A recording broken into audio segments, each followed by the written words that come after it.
I caught my daughter sneaking out every night, but she wasn't doing what I thought. My daughter was lying to me, and I was sure her secret was going to break my heart. Hey, everyone, before we get into the video, don't forget to subscribe and smash that like button if you want more stories just like this. Thanks for the support. My name is Robert, and I'm 46 years old. For the last 16 of those years, my world has revolved around my daughter, Willow. Being her dad has been the single greatest joy and purpose of my life. We've always had a special bond, the kind that's built on late-night talks about everything and nothing, on inside jokes no one else understands, and a trust one thought was as solid as the ground beneath our feet. I thought I knew her. I thought I could read her like a favorite book I'd read 100 times. That's why the past few weeks it felt like I was living in someone else's life. A nightmare where the main character, my own daughter, had become a stranger. It started subtly. A window latch left unlocked in the morning. The faint, almost imperceptible scent of damp night air clinging to her sweatshirt when she came down for breakfast. Then the sounds began. My bedroom is just down the hall from hers, and in the dead silence of 2 in the morning, I started hearing them. The soft thump of her feet hitting the floor. The nearly silent creak of her bedroom door, a sound I'd only ever heard in the middle of the day. The gentle scrape of her window being slid open, then the faint rustle of something, her backpack, maybe being lowered onto the roof of the porch below. My heart would start hammering against my ribs, a frantic drumbeat of parental dread. I'd lie there, stiff as a board, my mind racing through a catalog of worst-case scenarios. At first, I told myself I was overreacting. Maybe she was just getting a glass of water. Maybe the house was settling. But the pattern was undeniable. Every single night, like clockwork, the ritual would repeat. She'd be gone for a couple of hours, and then I'd hear the reverse process. The quiet scramble back in her room, the window sliding shut, the soft click of her door. In the morning, she'd be exhausted, dark circles blooming under her eyes, but she'd just wave it off as studying for a big exam or a bad dream. The lies were as subtle as the sneaking out, but they were lies nonetheless. My mind, with its fatherly instinct for disaster, immediately jumped to the most obvious conclusion. A boy. It had to be a boy. She was 16, beautiful, with a wild spirit and a laugh that could light up a room. It was the classic story. She was meeting some boy I didn't approve of, some punk from school who was leading her astray. The thought sent a chill through me that had nothing to do with the temperature. I pictured her in some parked car, or at some party where she didn't belong, her innocence chipped away with every secret moment. I felt a cocktail of anger and fear so potent it made me feel sick. I wasn't ready for this. I wasn't ready for my little girl, the one who still held my hand across the street just a few years ago, to be wrapped up in a world of secret teenage romance and rebellion. I tried talking to her, of course. I used every dad trick in the book. The casual, so anyone new at school I should know about. The direct, Willow, you can talk to me about anything, you know that, right? Each time, she would just give me that perfect practice smile, the one that didn't quite reach her eyes, and assure me everything was fine. Just school stress, Dad. Don't worry about it. But I did worry. I worried so much it felt like a physical weight on my chest. I was losing her, not to another person, but to a secret. A secret that was creating a chasm between us, widening with every passing night. I knew I couldn't let it go on.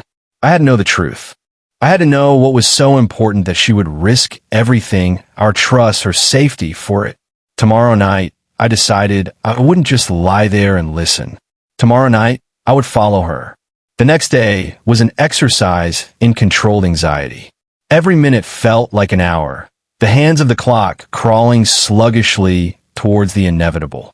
I went through the motions of my day, fixing the leaky faucet under the kitchen sink, answering a few work emails, even attempting to watch some mindless television. But my mind was a whirlwind of dread and determination. The house felt different, charged with a silent, tense energy. Every time Willow walked into the room, my heart would give a little lurch. She seemed perfectly normal, humming along to the radio while she did her homework, complaining good-naturedly about the amount of reading she had to do. It was the performance of a lifetime, and it was tearing me apart. As night fell, the ritual began. I said goodnight to her around 10, my voice sounding strained even to my own ears. She gave me a quick hug, her familiar scent of vanilla, and something uniquely willow, a bittersweet comfort. I retreated to my room, leaving my door slightly ajar, just as I always did. I didn't bother getting into bed. I knew I wouldn't sleep.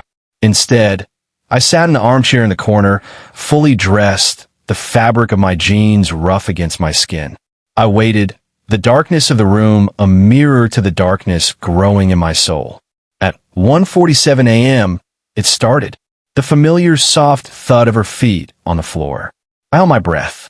The creak of the door. I stood up, my muscles protesting after hours of stillness. I moved to my own doorway, peering out into the dimly lit hall. I saw her shadowy form slip down the stairs, moving with a practiced silence that was both impressive and terrifying.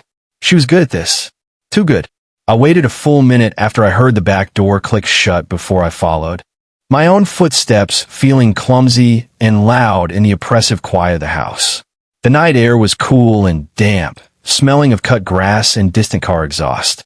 I saw her moving quickly down the street, not toward the center of town where the kids usually hung out, but in the opposite direction towards the older, more neglected part of our city. My pulse quickened. This wasn't right. This wasn't the path to a friend's house or a makeout spot. This was the direction of abandoned warehouses, dimly lit streets, and the kind of places you see on the news for all the wrong reasons. My fear for her safety intensified, morphing from a general anxiety into a sharp, specific panic. I stayed far behind, using parked cars and thick-trunked oak trees as cover, feeling like a character in some cheap spy thriller, except the stakes were terrifyingly real. She moved with a purpose that was unnerving. She wasn't wandering or looking around. She was on a mission. Her backpack was slung over one shoulder, and it looked heavier than a school bag should. My mind raced with horrifying possibilities. Was she delivering something? Carrying something for someone? The image of my sweet, kind-hearted Willow being used as a mule for some low-life dealer was almost enough to make me call out to her, to put a stop to it right then and there. But I forced myself to wait. I needed to see. I needed to know the whole truth before I acted. We walked for nearly 20 minutes, the familiar suburban landscape giving way to a grim tableau of peeling paint, barred windows, and litter-strewn sidewalks. The streetlights here were fewer, casting long, distorted shadows that danced like specters at the edge of my vision. Finally, she stopped. She was standing in front of a dark, narrow alleyway between a derelict laundromat and a boarded-up pawn shop. It was the kind of place you'd cross the street to avoid. My blood ran cold. This was it. This was the destination. My heart hammered against my ribs, so hard I was sure she could hear it. She took a deep breath, as if bracing herself, and then she disappeared into the suffocating darkness of the alley. I took a moment to compose myself, my hand trembling as I wiped a bead of sweat from my brow.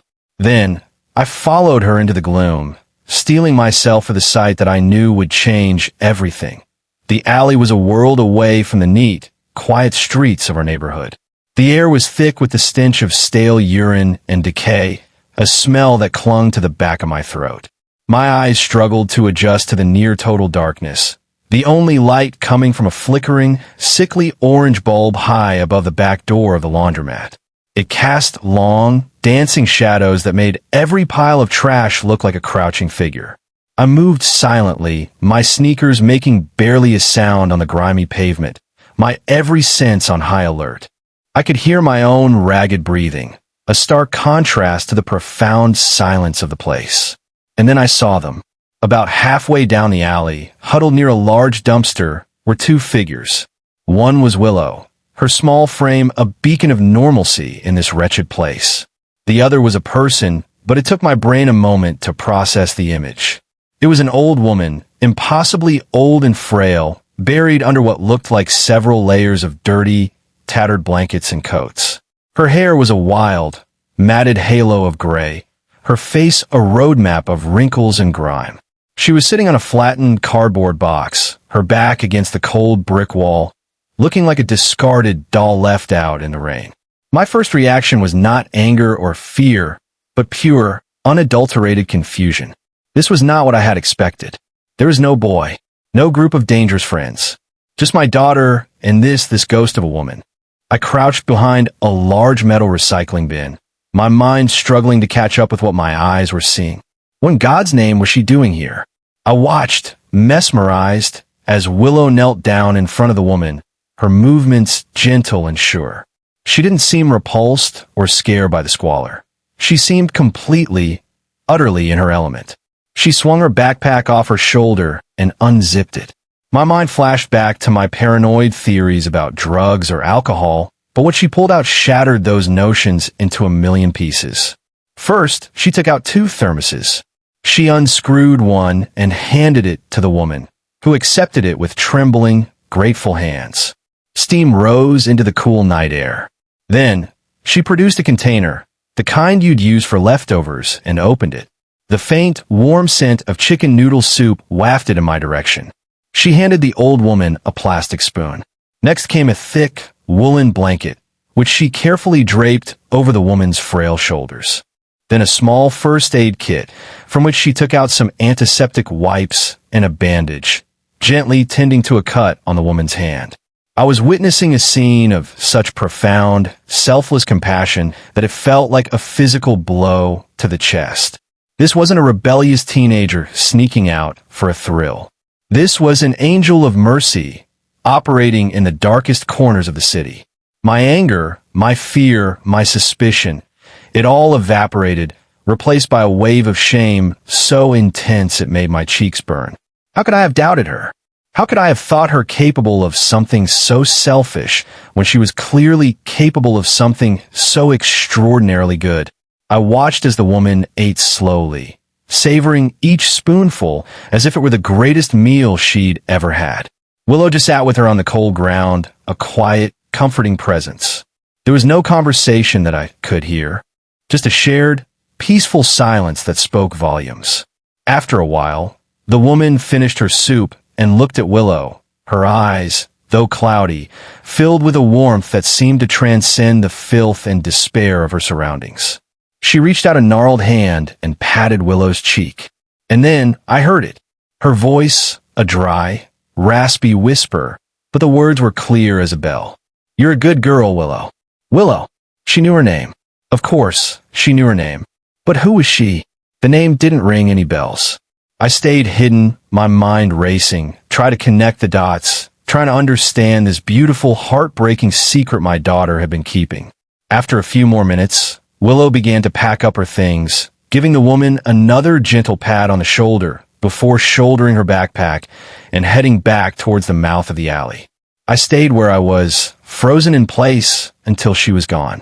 Then I looked back at the old woman, now bundled in the new blanket, a small island of warmth in the cold, dark alley. I knew I couldn't just go home and pretend this never happened. I had to talk to Willow, but this time, it wouldn't be an interrogation. It would be a conversation.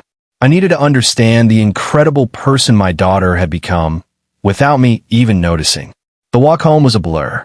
My mind was no longer filled with fear, but with a swirling vortex of questions, pride, and a deep, aching guilt. The familiar streets now looked different, as if I was seeing them through a new lens. The world wasn't as simple as I had thought. My daughter wasn't as simple as I had thought. I let myself back into the house, the silence no longer feeling ominous, but heavy with unspoken truths. I went back to my room and sat in the armchair, but this time I wasn't waiting for a criminal. I was waiting for a hero. I heard her return a few minutes later, the same quiet ritual playing out. I gave her a few minutes to get settled, to maybe think she had gotten away with it one more time. Then, I walked down the hall to her room. The door was slightly ajar. I knocked softly, my heart thumping with a different rhythm now. Not dread, but a nervous anticipation. "Willow, can we talk?"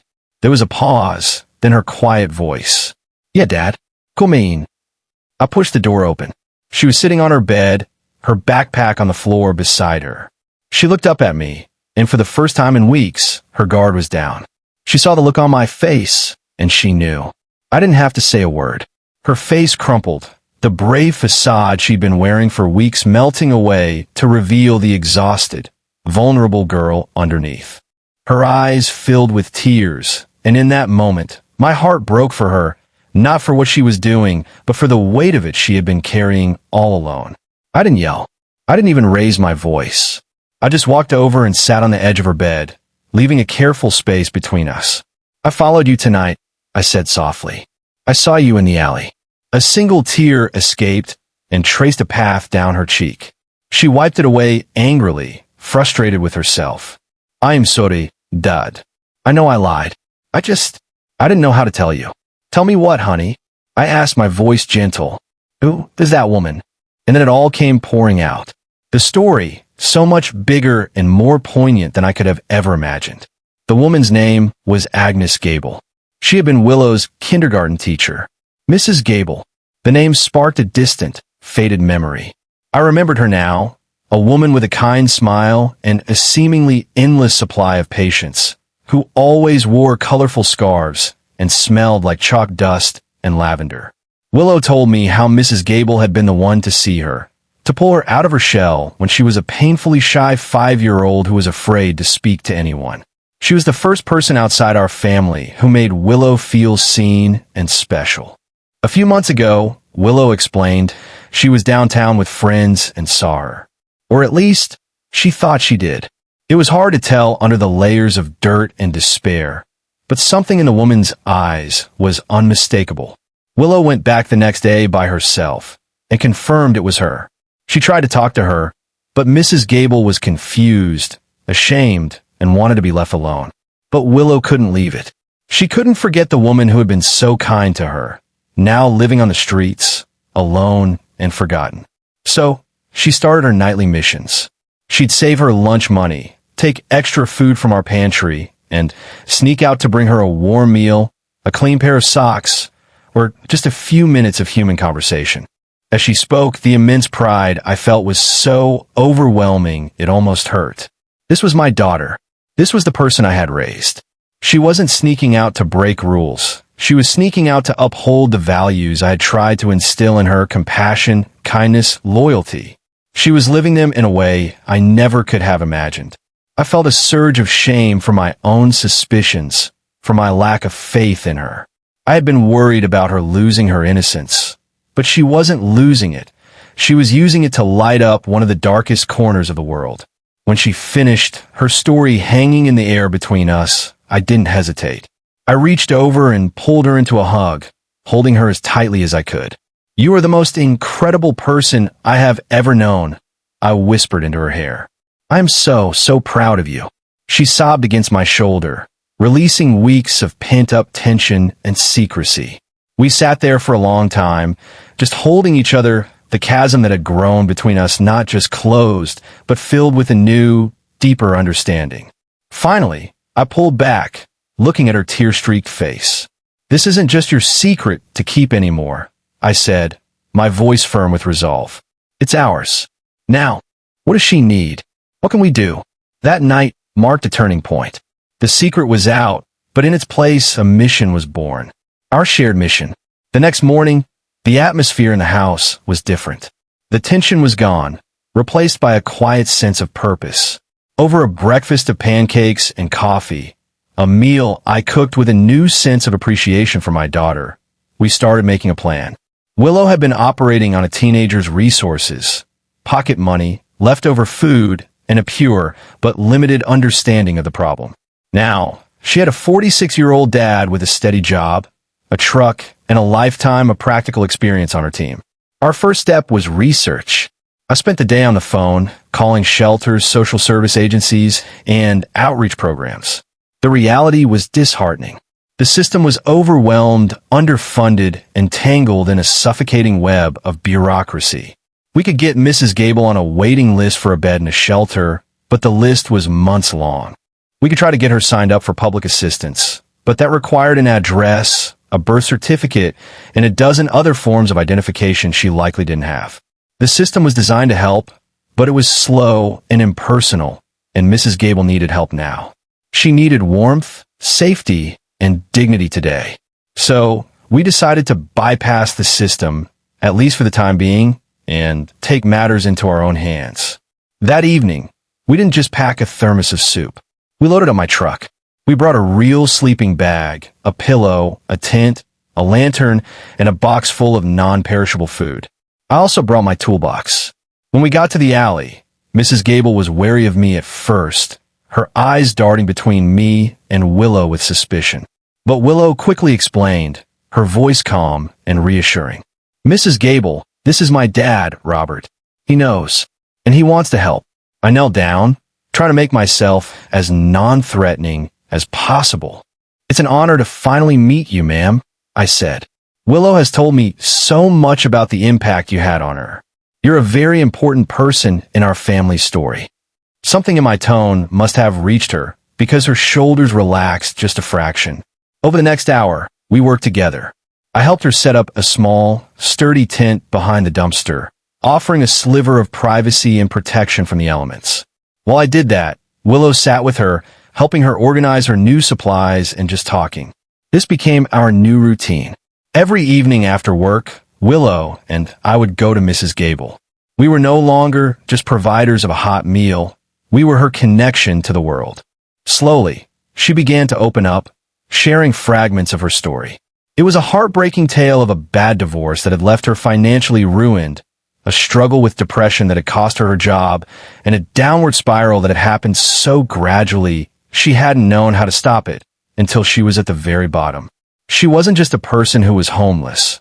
She was a person who had lost everything, including her hope.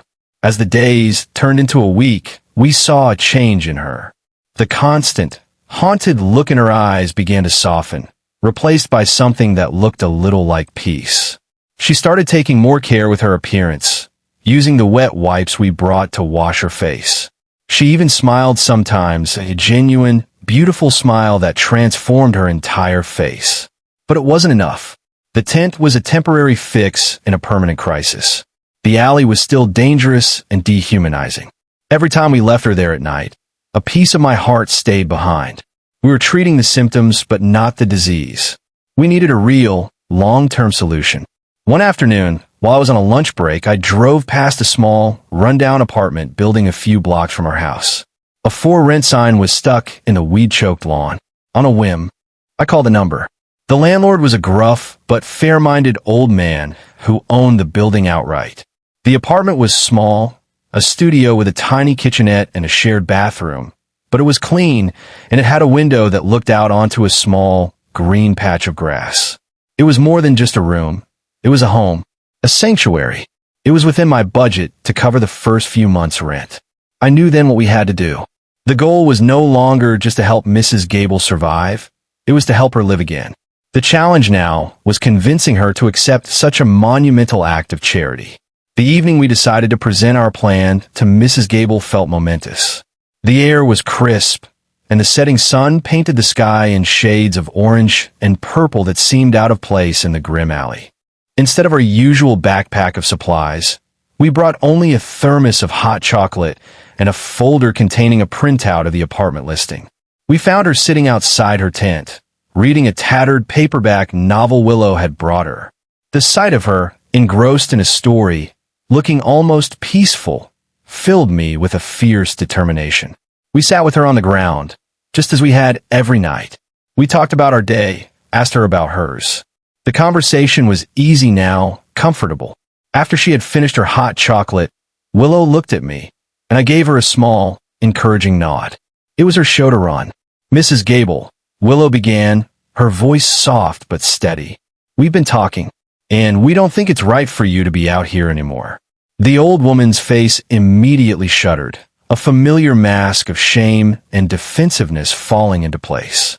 "I'm fine, child. You've done more than enough. I can't be a burden." "You're not a burden," I interjected, leaning forward. "You're a person who deserves safety and dignity.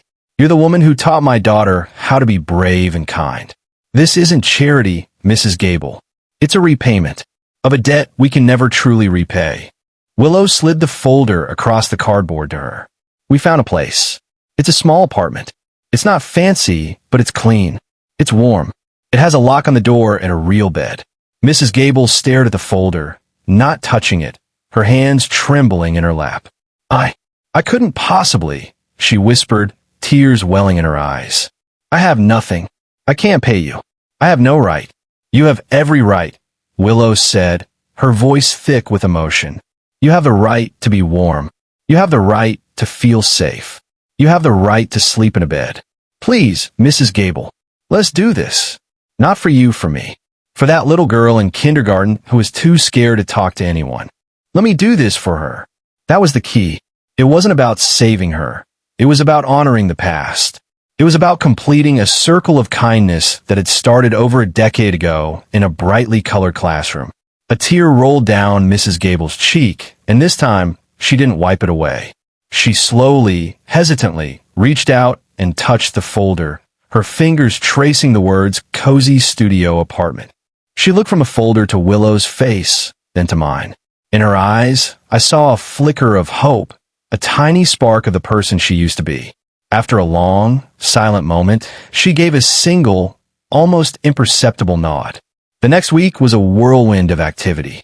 I paid the deposit and the first month's rent. We spent our weekends cleaning and painting the small studio, transforming it from a drab, empty space into a warm, welcoming home. We bought a bed, a small table and chairs, a soft armchair, and shelves for her books. On the day we moved her in, Willow helped her take her first hot shower in what must have been years, providing her with new, soft clothes and toiletries. When she emerged, her hair clean and combed, her face scrubbed pink, she looked like a different person. She looked like Mrs. Gable, standing in that small apartment, watching Mrs. Gable run her hand over the crisp, clean sheets on her new bed. I felt a sense of peace I hadn't realized I was missing. I looked over at my daughter, who was quietly arranging a small vase of wildflowers on the windowsill, and my heart swelled with a pride so profound it left me speechless. I had started this journey thinking I was going to catch my daughter making a mistake. Instead, I had caught a glimpse of her beautiful soul. I had been so worried about her losing her way, but she had shown me a path of compassion and courage I never could have found on my own. She wasn't my little girl anymore. She was a remarkable young woman, and she had taught me the most important lesson of all, that sometimes the secrets our children keep aren't meant to push us away, but to protect a part of the world they think we're not ready to see. And in the end, seeing it through her eyes was the greatest gift I could ever receive.